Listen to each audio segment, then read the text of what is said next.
So it brought me joy. It brought me satisfaction. It brought my family and my loved ones joy. And it also brought a stage for me to be able to connect with others, to being able to share with them my motto, which is dream big, work hard, have faith.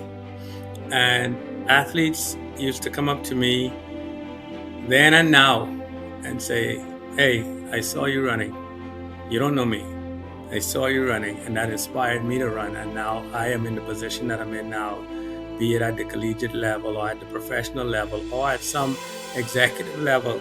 But just by someone telling me that they saw me run and that inspired them to go after their goals and their dreams, that's when I realized that there was a deeper purpose and deeper meaning behind the fact that I just wanted to run because it brought me enjoyment. Welcome to the Purpose Finder podcast, where life is viewed through the lens of purpose, design, and legacy. Here, we believe purpose comes in different colors, shapes, sizes, and textures, because no two callings and journeys are ever the same. Hosted by Charissa Monroe Wilborn, this is where a purpose meets you where you are. Let's begin.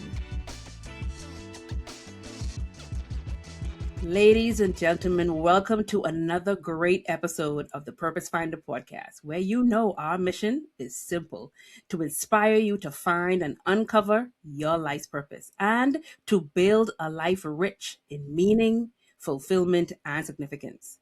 At some point, we all feel it: the desire to belong, the frustration of success without satisfaction, and the quiet question that keeps returning: why am I here?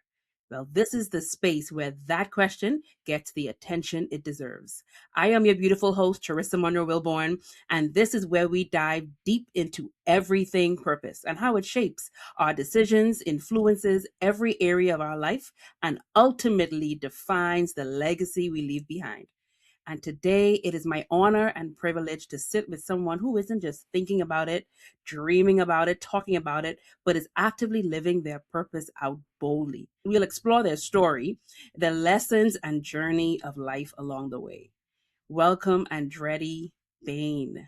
Bro, welcome to the pod. How are you? I am wonderful, sis. Thank you. And it's such a pleasure and an honor to share this space with you. Thank you for having me. Thank you. Thank you so much. You and I go way back, way back. And it is a joy to see how much you have grown.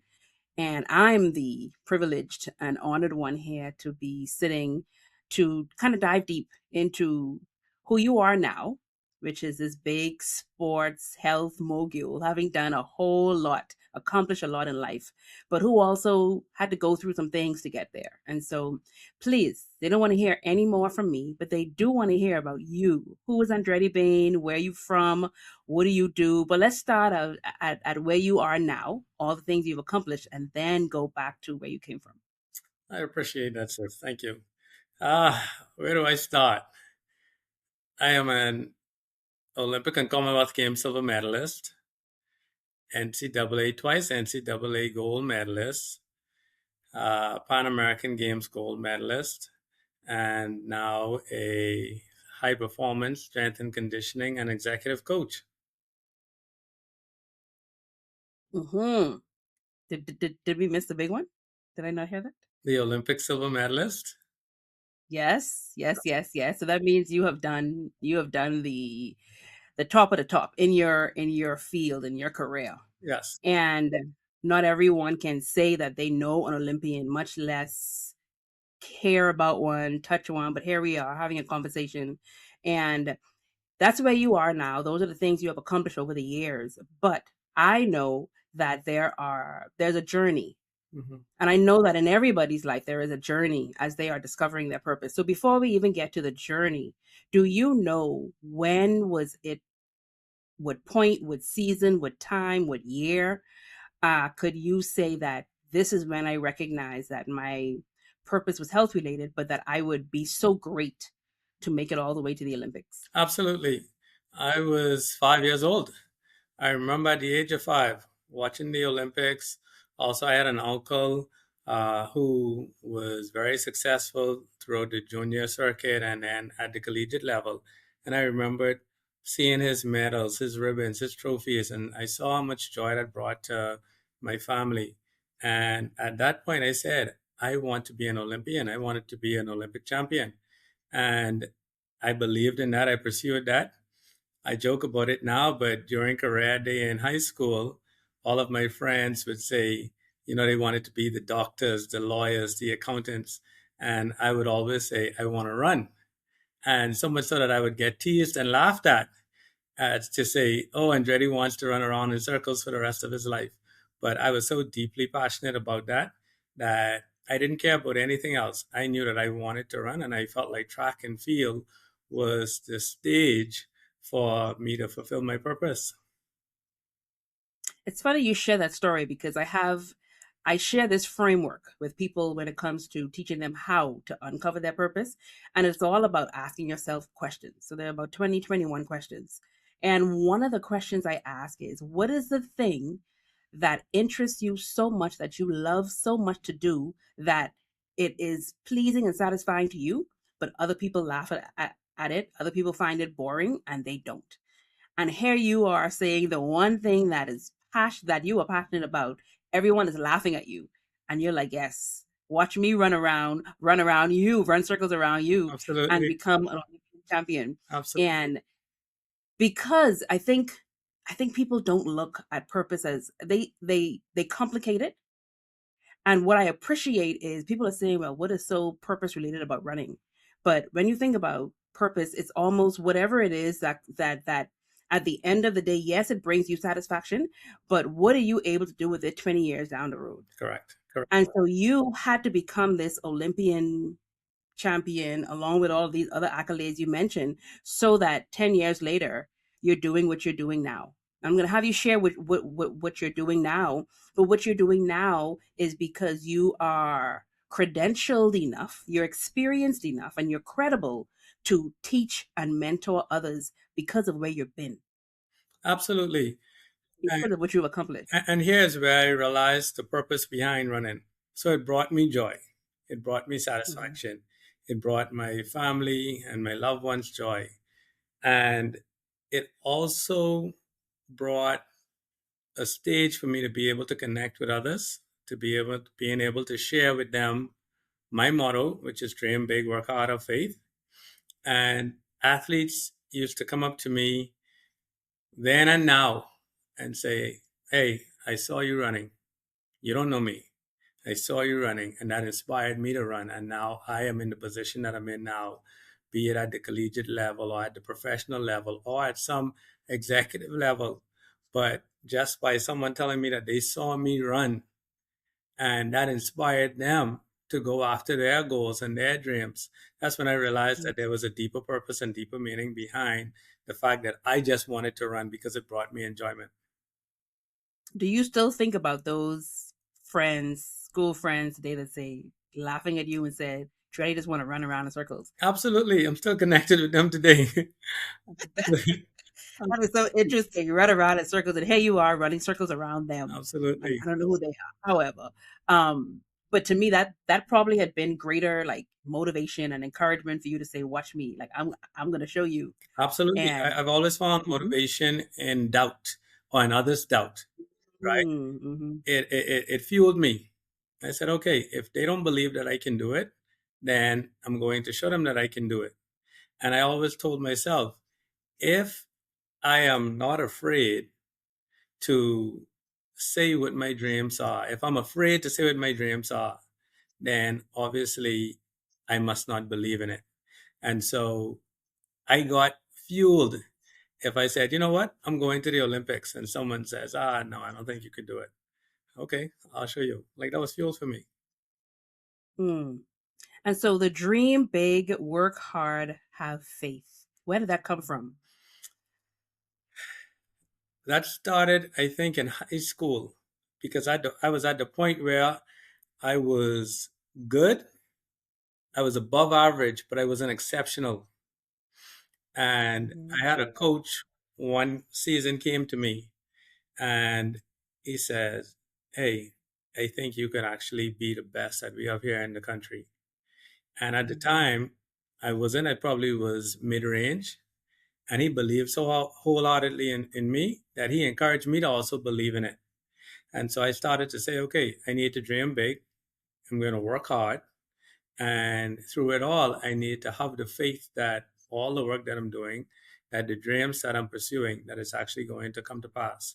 And from my school throughout my entire life, and that's my message now when I speak to others: dream big, work hard, have faith. Can you give us a little bit more?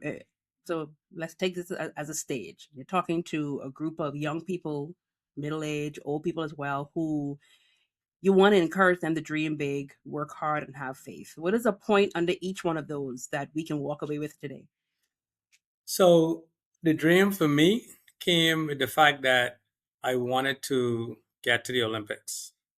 And quite often I mentor kids or others, and I tell them, your dream doesn't have to be going to the Olympics. You could want to be the best dad in the world. You could want to be the best accountant, the best career professional, whatever it is.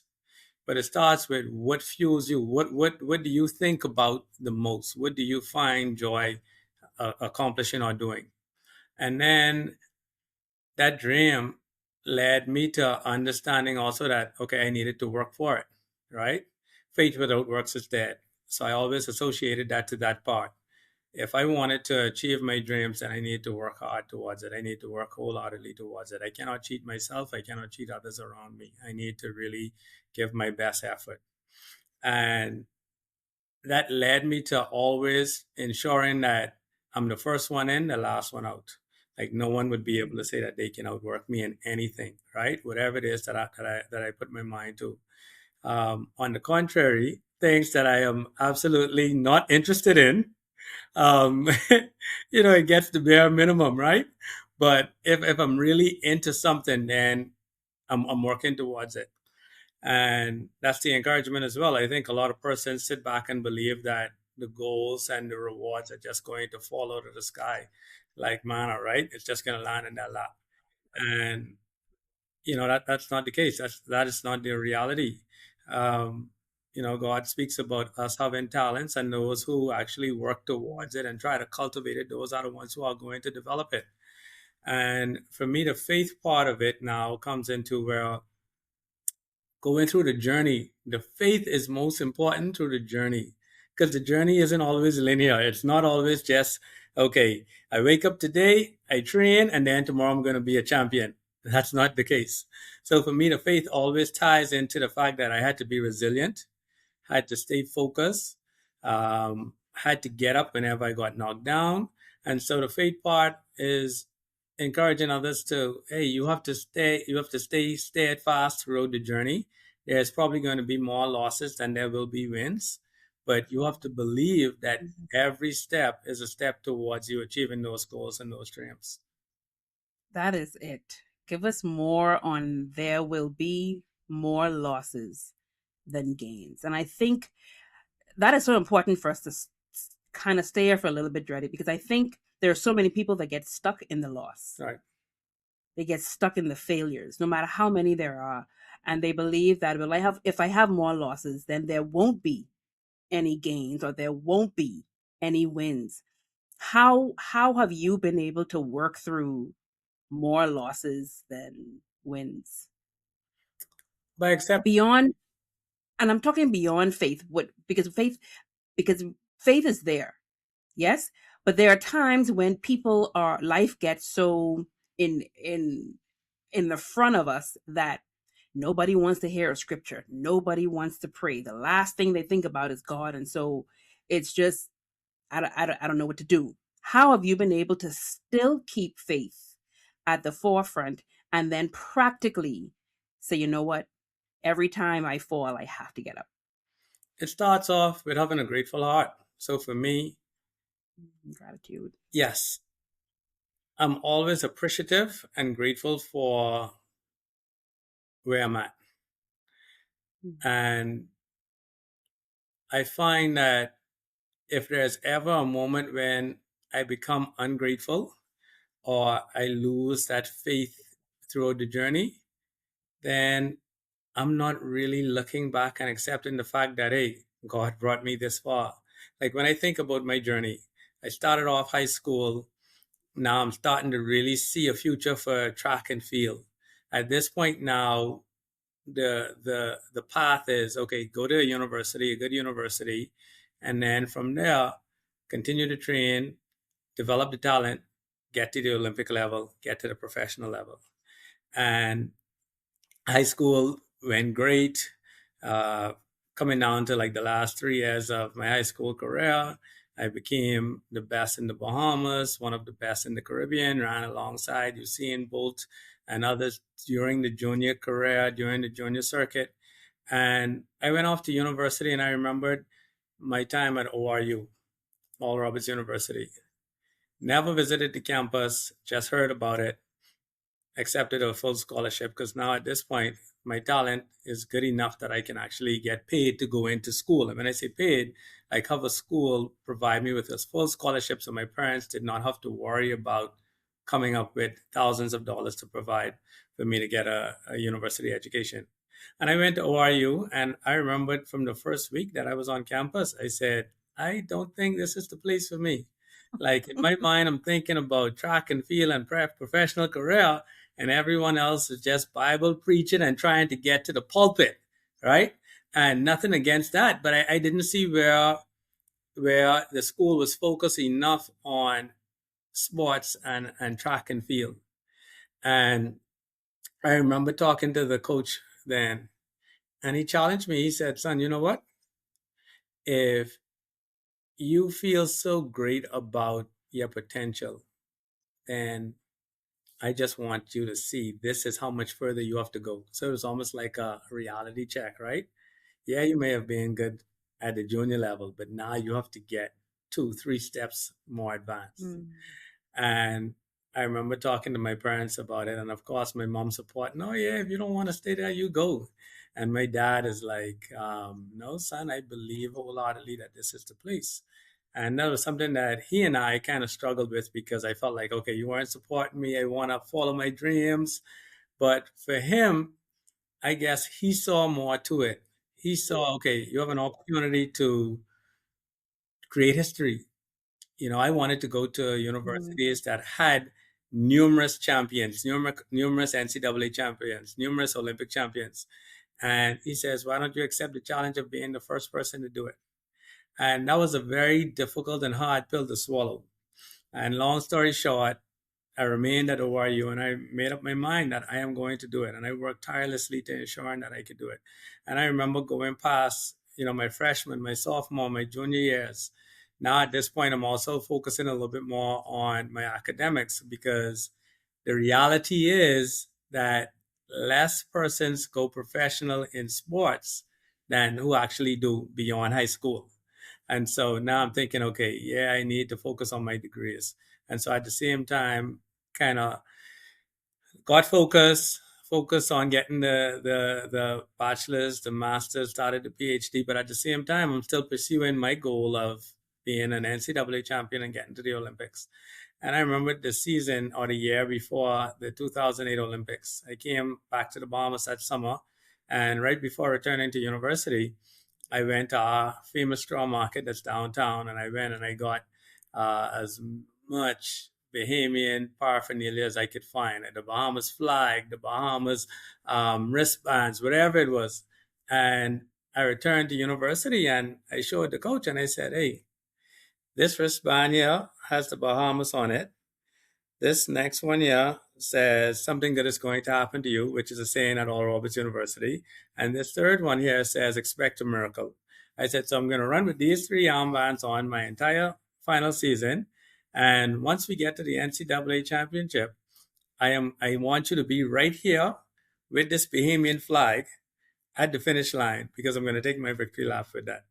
And of course, this is someone who's speaking now for the 4 years of collegiate eligibility. I had my first year, I made the NCAA finals as a time qualifier, but not accepted into the actual meet. The second year, I made the NCAA championships, but I got eliminated in the first round.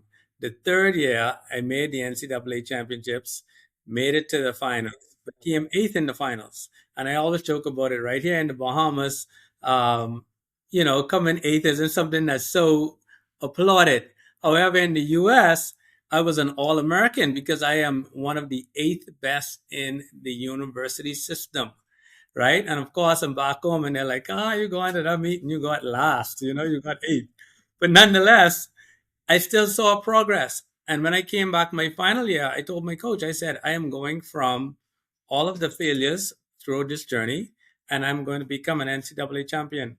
And I remember he challenged me and he said, okay, he said, 4 years ago, you came through these doors and you told me that you did not want to be here because you didn't believe that you could do what you're telling me now that you're going to do. And he says, so we have 11 months out before the NCAA championships. Let's see how bad you want it. And every day, that journey, it was a step just to get to it, get to it, get to it. And it wasn't easy. There was a lot of disappointments throughout the process, setbacks, especially as a professional athlete, lots of injuries. And I remember 2 weeks before the NCAA final, I'm feeling great, I'm running well. And I ran one of the fastest times in the world. And I'm like, okay, yes, this is positioning me now to get to that NCAA final and to win. And I sustained an injury at the same meet. And at this point now, it's 2 weeks out, injured, not certain if I'll have an opportunity to compete. And this was a step towards getting to the Olympics. And I remembered going to that day right before the meet. Coach came to me and says, hey, how you feeling? I said, Coach, I feel the leg. He says, okay, tomorrow we go there, we try to run. If you feel it, then stop. If you don't, then great. And I remember I told myself, 5 hard steps. If I feel it, then I'm stopping. And I took off 1, 2, 3, 4, 5. I felt that injury the entire time. And something said, Andretti, just go ahead and try for 6, 7, 8, 9, 10. And the more steps I took, the less I felt that injury. Long story short, I completed that race, won the race, and my coach was standing right there with the Bahamian flag, just as I had told him 11 months prior, just as I had told him 4 years prior that this was the goal for me when I came here. And to me, the lesson learned in that journey there was oftentimes life serves us a hand where we have every reason to quit. We have every reason to give up. Like I had every reason not to try and attempt that race because I was injured. However, had I listened to myself and accepted those perceived limitations of the injury, I would have never pursued or tried to complete that race. And because I tried for steps 6, 7, 8, 9, and 10, I was able to achieve a lifelong goal. Now, fast forwarding to the outdoor championships, I have the confidence of being NCAA champion, very prestigious award. Outdoor championships, I'm competing with a guy who is, no matter what I do, this guy is beating me. So now this challenge is no longer internal. This is an external challenge that I have no control over. I cannot control how fast this guy is running. I could now only worry about what it takes for me to actually defeat this person. And went through the season and he's beating me, and I'm running the best races of my life and still coming second to him. And finally came down to the NCAA Outdoor Championships, and we're lined up. He beat me at the semifinals. And for any track athlete, this is where you build your confidence, or it's shaking a bit, because now we're racing in less than 24 hours for the final, and I just took a loss from him. And I went back, and I remember my coach told me, he said, you know what? That was yesterday. Tomorrow's going to be, or today is a new day. And you know what we need to do? Just focus on it. And long story short, went into the finals. We had a game plan. I stuck to the game plan. And coming down to the finish line, it was an actual photo finish, a dip. And when we looked at the photo finish, the guy, or one of the other competitors, he came through the line with his head down like this, looking across at me. And I came down through the line with my head fully down, just focus on my lane. And that was the difference between me winning or the other gentleman winning. He was so focused on me that it slowed him down. And so the lesson learned throughout that journey is stay focused on your lane, no matter what's going on outside of you. You can't control any of that. You can only focus on what's happening with you. Long story short, I was able to qualify for the Olympics through that by achieving those accomplishments. And became the first Bahamian ever to win an NCAA indoor and outdoor championships within the same year. Probably one of 12 or 15 persons now through the history of the NCAA championships to win the 400 meters indoors and outdoors. And went to the Olympics, was able to get a silver medal with my home country. Woohoo! And I Take a remember. moment. Let's take a moment. Let's take a moment to allow the medal to shine on the Purpose Finder podcast. Thank you very much. Ladies and gentlemen, if you did not believe he or I, here is a true silver medal of one of the Bahamian, the Bahamas finest, Andretti Bain in the, and this is the 400 meter? 4x4 relay at the 2008 4x4 Olympics. 2008. Exciting. I'm so excited. I'm so excited for you. I'm excited for the Bahamas. But please listen. Everybody is listening and waiting for what else. So and I remembered when went onto the medal podium and this happened, right? The medal was placed around my neck. And I remembered looking at this medal, and the only thing that flashed back to my head was at the age of 5, I said that I am going to the Olympics and I'm going to get an Olympic medal or become an Olympic champion. And so I was like, all the years of being laughed at in school that I wanted to run around in circles for the rest of my life, all the years of the setbacks, the disappointments, the injuries, being unsure of whether or not I would actually be good enough to become a professional track athlete, like all in that one moment, looking at this medal, I was like, wow, like it was all worth it. And so when I tie my story into dream big, work hard, have faith, it's because of the entire journey from a 5-year-old kid to now, right? And even transitioning now from professional athletics, I was getting back to the best shape of my life a few years back, and I tore my Achilles. And it was such a journey to try and get back to that. And I remember someone came to me and says, "Hey, I think you'll be a good coach. Do you mind coaching me?" And I turned that person down multiple times because in my mind, I felt like I wanted to be ready to head back onto the track with nothing holding me back whenever this Achilles got better. And time went by and the person kept nudging, "Hey, I'd like for you to coach me. I think you'd be a good coach." And at the same time now, I'm like, okay, this injury has taken a bit longer to heal. I have an opportunity now where obviously as an athlete now, there has to be that decision. How do you continue to make money, right? And I decided to take on that client. And before I knew it, a day after I had an next client, and a day after another client, and then a week later another client.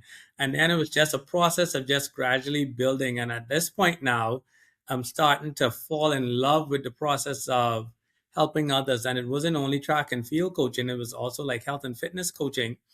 And I saw a purpose then in what I was doing as a coach. I thought about how all the great coaches molded me into becoming the Olympic champion, into becoming a professional athlete. And so I started to fall in love with the process of guiding someone through, be it their health and fitness journey or their athletic journey. And long story short, I built my health and fitness business, and that transitioned me to that. Consulting coach at ORU, which is an amazing opportunity for me to think about it coming back full circle. And then also now being brand ambassador and head of sports for Champion Spirit Country Club in the Bahamas. It all tied in. And when I think about it, a few years back when I tore my Achilles, that needed to happen for me to be sitting here with you right now, speaking on not just the journey to the Olympics, but now the life and the career after the Olympics, right? As an athlete, yes, I inspired and I motivated others through what they saw from me. But now I have such a huge responsibility to mold and guide others so that they can now achieve their goals, so that they can now pursue their dreams. And so the same passion and desire that I had pursuing mine is the same passion and desire that I put behind my coaching and trying to get, be it my clients or my athletes, to also dreaming big, working hard, and having faith. So well said. Beautiful, beautiful story. I appreciate your openness to share all of that. And it I even have a bigger appreciation, bro, for where you are now. Like I remember you before ORU. I remember you ORU because you and I went to ORU together Yes. and making it to the Olympics. And what I appreciate about you, because you would have to know you to know this, you always remained humble. I appreciate that. You and I remained friends. I can still call on you. I called on you. I had my first child 2 years ago. Yeah. And coming out of that, and I called on you and I'm like, Dretti, my body needs some help. I need to get back. And so here I am wanting to get back on my health and fitness journey. And I give you a call and you say, sis, whatever you need. But the fact that you still remained approachable, reachable, a lot of people get height to the top of the mountain, to the apex of the mountain, and they look down, like literally look down at everyone else and say, ha ha ha, I've made it. How have you been able to look down and say, no, allow me to help you and stay humble? Hey, purpose seekers. If today's conversation has you thinking about your purpose, what it is, how to find it, and how to truly live it, then I have something special just for you. Introducing the Purpose Finder Formula. And you have free access to this 20-minute training designed to help you uncover your purpose and start living it with confidence. No fluff, no guesswork. It's clear, practical, step-by-step guide to finding meaning and gaining clarity and direction. Your purpose is calling. Are you ready? Head over to www.charissamunro.com/Purpose Finder Formula. Enter your info and I'll send it straight to your inbox. Imagine waking up every day knowing your life has meaning, impact, and joy. That's what awaits you. So don't wait. Grab your free training today. Let's get back to the episode. Honestly, one of the guidance scriptures for me was, I can do all things through Christ who strengthens me. Because I realized that Christ is my strength, why I was able to accomplish all things, it also humbles me to realizing that it's only through Christ that I was able to accomplish all things. And so the moment I take him out of the picture, the moment I take Christ out of the picture, the moment I take my faith out of the picture as to why I was able to achieve the things that I achieved, then it'll be almost a complete disrespect to the faith in general, to Christ in general, for all the blessings that was bestowed upon me. And so for me, it's a bigger picture. I was blessed so that I could be a blessing to others. And so for me, the material stuff, the accolades, the awards, they only matter because they provide a stage or an opportunity for me to actually have a voice that persons want to listen to. Mm, very, very true. If you take Christ out of the equation, then essentially what do you have, right? Nothing. Then you have arrogance. Right. But he gets all the glory when you say it's only because of him why I was able to do what I can and go as far as I did. Absolutely. And now I get to be that servant. Absolutely. And you coming from the Bahamas, which is a small country, did you ever have to overcome, if you will, the pressures of the possibility of small mindedness?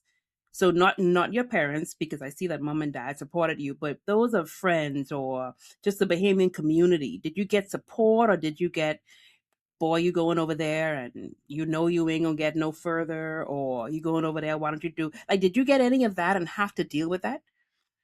Yes, that came surprisingly not so much from back in the Bahamas, because we are so blessed as a nation that we see ourselves as equal or even superior, right?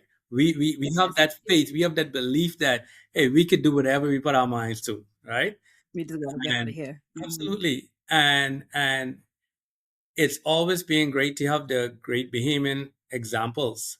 When I think about it, celebrities or superstars in the US, in most cases, persons would never have an opportunity to touch them, to see them, to feel them. So it always feels fictional.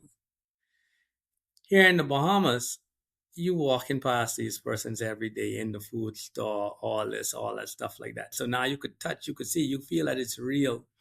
And then one of the things that I can always think back on is someone as your dad, the great late Absolutely. Dr. Miles Monroe. Like there was almost none bigger than he was internationally, right from here in the Bahamas. Okay. And I remember quite often, man, we couldn't wait till he came to Tulsa because guess what? Everybody got to go to Cheddars. Free dinner. Right? Everybody got to go to Cheddars, right? And so you saw the humility in that. And so for being back here in the Bahamas, I never felt as if I couldn't. It wasn't until I actually went overseas that Mm, person says, well, why do you think you could do that? Like, we can't do that. We've never done that here.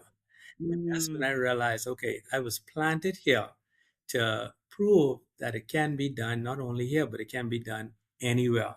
And so I've always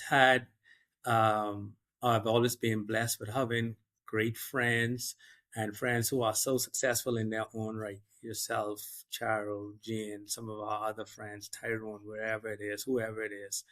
And being so successful in you guys' own right that it also encourages me and motivates me because I see the success, the level of success that you guys are having. I see the fact that you are breaking through barriers and kicking down doors. And so it always just reminds me that, hey, you know what? It doesn't matter if I'm from the Bahamas. Like, I can do this. I can compete with anybody on the global stage. And you shed light on something I always say on the podcast. Every purpose comes in all different colors, shapes, sizes, textures. So your purpose just happened to be one of running around in circles that landed you on, on the Olympian stage, and now here you are serving. My purpose has to do with training, teaching, and combating ignorance and being able to help people to uncover and discover their purpose. Dad was transforming followers into leaders and leaders into agents of change through writing books and like all of that was our Olympic stage. Like I'm on my Olympic stage and I have a medal that may not look like yours. Yours just happened to look like that. But everybody reward looks different. Their purpose looks different, but we're still satisfied. We're still fulfilled. We are still significant, as you say, in our own right. Absolutely.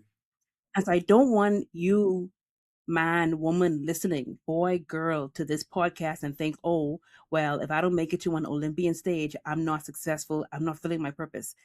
No, that is not what we're saying, and that is not the case. What we are encouraging you is to what is your lane Correct. that you want to focus on? What is your lane that has your passion attached to it? And are you going to focus on that? Forget those to your left, forget those to your right. What is it about you that, or what problem did God create you for to be a solution to that's going to put you on a stage that only can be rewarded by Him? Absolutely. And so when I have Andretti, Bain, when I have any other special guests on the podcast, and they're from drama, they're from music, they're from writing books and authors, and they're all of these different beautiful sizes and textures and colors of purpose. I'm showing you that even though you see them shining bright, they were once where you may be stuck. And we take the lessons that Dretti shared, and we may be from step 1 to 5 in pain, but 6 to 10 we work through it and come to find out the pain is no longer, because the vision and the goal becomes like more important, Absolutely. becomes more significant. I love that. I'm going to use that very story of yours very often, because once you said to yourself, I'm going to take these first 5 steps, and if that pain is there, I'm stopping. And then in the same very breath, 5 steps later, you said, you know what? Let me keep going. 6, 7, 8, 9, 10. And who would have thought the pain is no longer there? And you're able to reach your goal and some. I think that is such a beautiful, beautiful story. And it's a beautiful lesson for all of us to learn. If you walk away with nothing, don't let pain be the thing that stop you. If anything, let it be the thing that pushes you Absolutely. Absolutely. towards your purpose. Of course, for me, we're going on 11 years now. The pain that I went through, the pain that I still go through to this day. I'm still on step 6, 7, 8, 9, 10 in pain of losing both of my parents in a crash at the same time. And I could have allowed my pain in the first 5 steps out of that to overwhelm me to consume me. And I could have used that as an excuse to say, you know what, I can't do this. I'm stopping. But I chose, just like you, Dretti, to take steps 6 to 10 and say, but I have to. I know too much. I'm a Monroe. I understand purpose. I understand my life is still very much here because God still has an assignment that I'm not done yet. So Sharissa, what are you going to do with it? And here I am 11 years later, hosting a podcast, trying to encourage others to hopefully do the same. Absolutely. And I And so, applaud you for it. I applaud you. I applaud Charo for it. Like, I am so proud of you guys. I love you guys like my blood brother and sister. And just continue living purpose and continue encouraging and inspiring others. thank you so much for that, bro. Appreciate it. So along your journey, you've accomplished a lot. Like all of what you just said, what you accomplished from 2008, even now, somewhere in there, you became a father, you became a husband. How has that fit into the journey of all of this? It's life. And, when I look back at it, I have to be so thankful and so grateful, right? I've always had great support from my family, and they they don't doubt me at all. They encourage me wholeheartedly. They encourage me, and now I see my kids, and I'm trying to instill that sense of purpose in them, like to let them know, be thoughtful, be mindful when it comes to everything. Like nothing happens just by chance. Like everything is calculated, deliberated, and focused. And so even now when they're going into swimming or track and field, and I tell them, okay, pray before you train, pray before you compete, pray after you finish competing, pray after you finish training.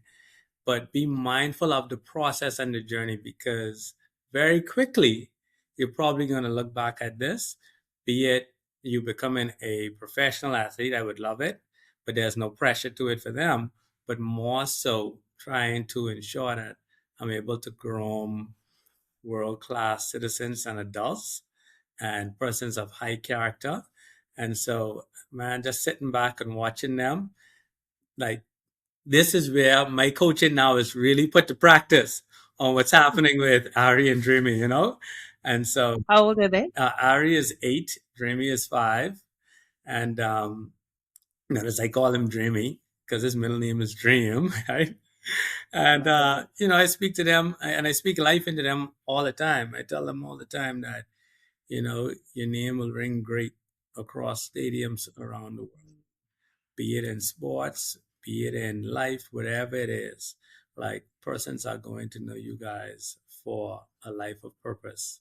And the same journey that I had, the same purpose that I discovered, my goal is to now and try and ensure that they can also live that same life of purpose. Do they understand the weight of who Daddy is? I don't know, but I don't want my legacy to taint who they are. And so I allow them to explore. I know sometimes when they go to the track, and of course they just have this natural talent in track and field.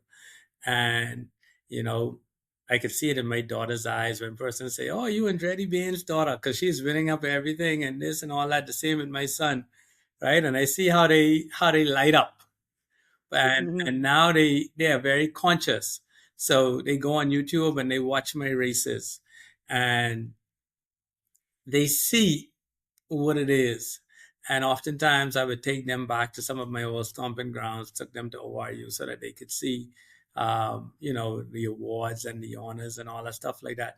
But, kids are just kids. Like, it's funny enough, my daughter has all of her ribbons and her trophies, my son and their medals. And those are kept right next to this. And oftentimes when I'm looking for this, it's because it's buried underneath theirs, right? And so, but I get them to realize that they aren't defined by this. They aren't defined by winning or losing. What defines them is who they are, how they treat people, their faith, and just the life that they live.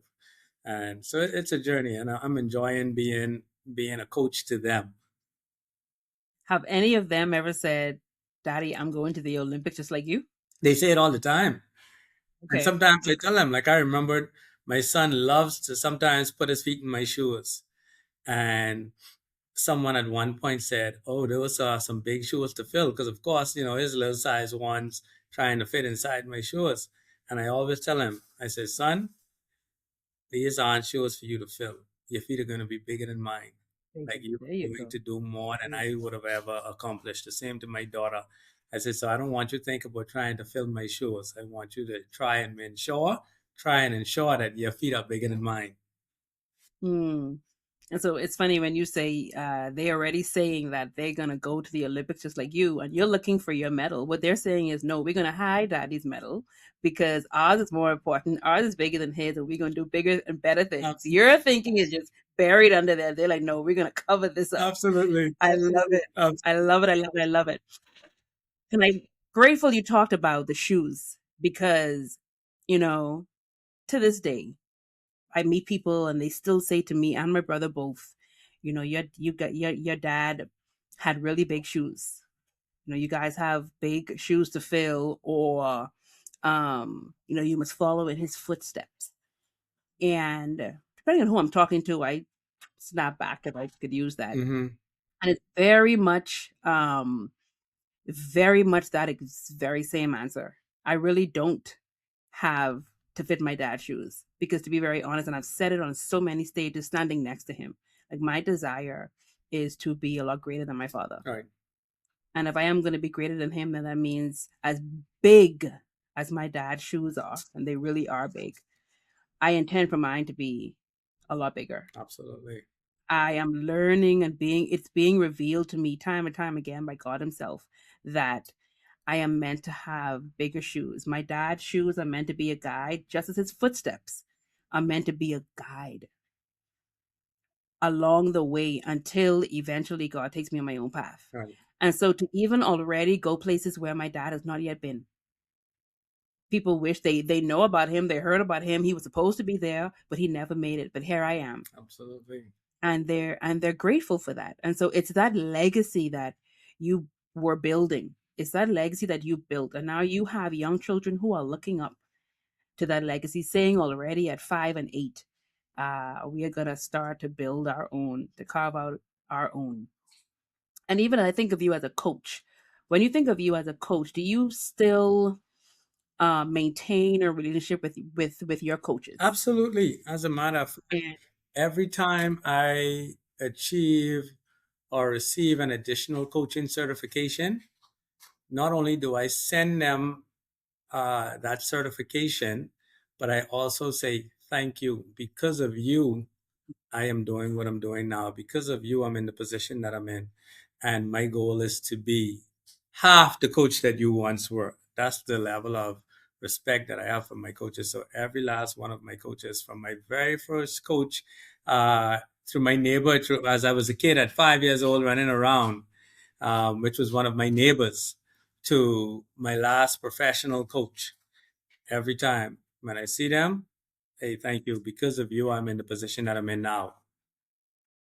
Can you share with us how important it has been for, and you said it a few times, but how really and truly along your purpose journey, how important was it to have coaches, to have mentors, to have guides along the way, as opposed to trying to figure this thing out by yourself?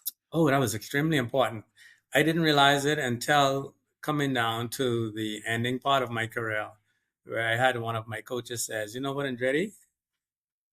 There's nothing more that I could do for you right now outside of saving you from yourself." And I didn't realize what he meant until he says, "You know what? You are so focused, you are so determined that oftentimes logic may be missing because you just want to go, go, go, go, go, go, go, go. But I'm going to be that second pair of eyes who's going to say, you know what, Andretti, yes, you want to go, go, go, go, go. But now let's take the emotion out of it. Let's add a little bit more logic. Let me tell you what I am seeing. Let me tell you what I think." And it wasn't until at that point that I realized, you know what? Coaches are honestly there to guide us, to protect us, and to ensure that we are staying on track, because the journey is going to go like this. And in the highs, we're feeling great. In the lows, we tend to get discouraged. And that's when the coaches are there to really say, no, no, don't worry about that. This is the finish line. This is where we need to get to. So he was there. They're covering your blind spot, Absolutely. if you will. I There's a conversation that you and I had when you were starting your business, very, very early on, Mm-hmm. and you have a health and fitness business at home, but you also have a store. Mm-hmm. What was the purpose behind you saying this is also something that I need to add to a part of my purpose and what it is that I'm doing? Outside, And tell us more about what this store is and what it so does. outside of sports or sports coaching, I saw the need to be more vocal in the health and fitness industry. Um, Many of us have family members who suffer from, major illnesses and diseases. Some are lifestyle related, and in most cases, they need a coach. They need Mm. someone to help and guide them along their journey to live in a healthier life, to live in a more wellness life, to live in a longer life. And if you think about it now, everyone's thinking now about health span, being able to combine being healthy and lifespan. So they want to live healthier, longer. And so for me, I just saw it. I saw just family and friends going through the struggle. I saw the community in general going through the struggle. And I said, let me try and use my expertise to try and help persons. And started off with the supplement store, the nutrition store, and then went into my own health and fitness coaching. And one thing led to the next. But it all developed because of I saw a need for others, and I realized that I had the expertise, especially for my athletic career and having to try and maintain the best shape that I could possibly be in. And I saw a need for others needing that same level of guidance. And yeah, I started it, and it's been now, I think, since I opened my nutrition store, my health and fitness business, has been about 14 years. And I'm looking forward to a lifetime of it. It also gets to be something that you leave behind for, or not even behind, because you could very well be very much here as the children, Absolutely. grow up and are helping and want to be around. If you were anything like me and my brother, anyway, we wanted to be around mom and dad, Absolutely. and it is that they were doing and involved in. And here we are with mom and dad not present, but we're still very much involved in everything that they would have been a Absolutely. part of. Absolutely. And I encourage my kids to find their purpose, find their passion. It'd be great if they could carry on my businesses. If not, then I'm encouraging them to figure out what is it that they're passionate about. And even at this young age, you know, whatever it is, daddy is here to support you. Your mom is here to support you. We're here to support you guys. And so that's the message to them. So if they want to sell lemonade, if they want to create jewelry, if they want to sell game cards, whatever it is, I encourage them to do it, and I'm going to support them as best as I can through that journey. Absolutely. There's nothing like community. Nothing like community in life. Dretti, we are so grateful for your life, for your commitment, for your fortitude, for your obedience, for not stopping, for never quitting, because we get to learn so much from your journey. And we appreciate you for being here. Please tell the people listening where they can find you, where they can follow you and get more information. Sure. So they could find me at andrettibain.com, ANDRETTIBAIN.com. That's my website, or social media, Instagram, Facebook, Andretti Bain _ the Bahamian Dream. The Bahamian Dream. I love it. Dream big, work hard, have faith. Absolutely. If you walk away with nothing else, walk away with those three things: dream big, work hard, have faith. I have it written down. I'm going to make sure that I put it up on my wall so that it's just a reminder. Just a reminder. So, as we close, Dretti, please give us one last piece of advice to the young man and the young woman listening. follow your dreams. It's the route to discovering your purpose. Following your dreams is the route to discovering your purpose. Thank you so much. I hope you take all that you can from this episode today. Take the meat, spit out the bones, whatever applies to your life and resonates with you. Make sure you take one thing and start applying it today. Don't wait tomorrow. Don't wait till tomorrow. Don't wait till next year. Don't wait till next month. Now is the time for you to start to apply in order to change the complete trajectory of your life towards the life that God created you for. So, Dretti, we are so grateful. Thank you so much for being here. As we end, I love to end on one of my favorite topics. You know this very well. I love food. I'm Bahamian, so I'm a foodie, but I also am well-traveled, so I'm a foodie. So we're going to talk about food for 2 seconds. What is your favorite dish and your favorite restaurant? Guava duff. Guava duff. Guava duff. Anytime I have any function by me, Charo knows, I say, hey, call Annie, call, get that guava. My mom, I felt like she was the perfect duff maker. She falling off now, so, but guava duff. Really? And then my favorite restaurant is The Legacy Deck out at Fish Fry, Hawaii. In Nassau, Bahamas. So for those who are wondering, guava duff is a dessert in the Bahamas. It's a dessert, usually around Christmas time, but it looks like Dretti has it every time of the year. Any time of the year.